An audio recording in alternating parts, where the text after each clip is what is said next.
Halo, Assalamualaikum warahmatullahi wabarakatuh. Perkenalkan, namaku Anissa Ramafadila dari Universitas Ahmad Dahlan, Yogyakarta. Di video kali ini, aku akan ngebahas tentang bagaimana cara menanggulangi kenakalan remaja. Sebelum ke penanggulangannya, aku akan memberitahu kalian apa itu definisi kenakalan.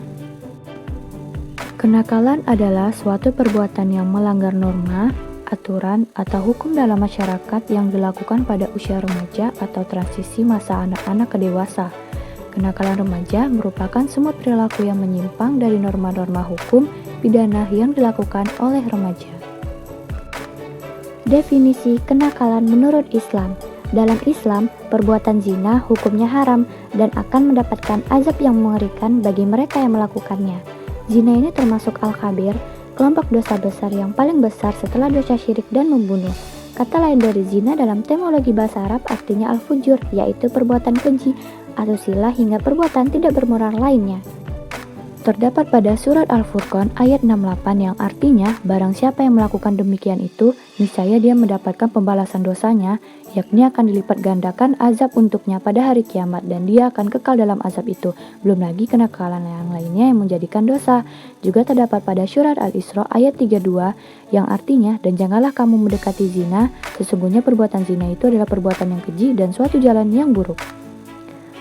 Sangat disayangkan, para remaja yang hidupnya melakukan perbuatan-perbuatan itu, misalkan saja zina termasuk suatu perbuatan dosa, perbuatan yang bersegama yang dilakukan oleh laki-laki bersama perempuan di luar pernikahan atau yang bukan mahramnya. Zina itu termasuk perbuatan dosa besar loh. Lalu, sebenarnya apa yang menjadikan seorang remaja masuk ke dalam perangkap syaitan dan melakukan perlakuan kenakalan yang berujung pada dosa? Mungkin saja ada beberapa faktor yang mengakibatkan seorang remaja sampai melakukan perbuatan kenakalan tersebut. Faktor-faktor penunjang akan perubahan perilaku di kalangan remaja. Yang pertama, kurangnya kasih sayang dari orang tua, kurangnya pengawasan dari orang tua, tidak adanya bimbingan kepribadian dari dasar-dasar agama yang kurang, kurangnya tempat penyaluran media dan hobi, dan yang terakhir, kebebasan yang berlebihan.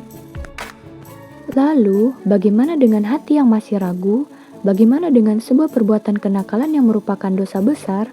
Apakah Allah Subhanahu wa Ta'ala akan mengampuni orang-orang yang melakukan perbuatan dosa atau menghukumnya tanpa mengampuni?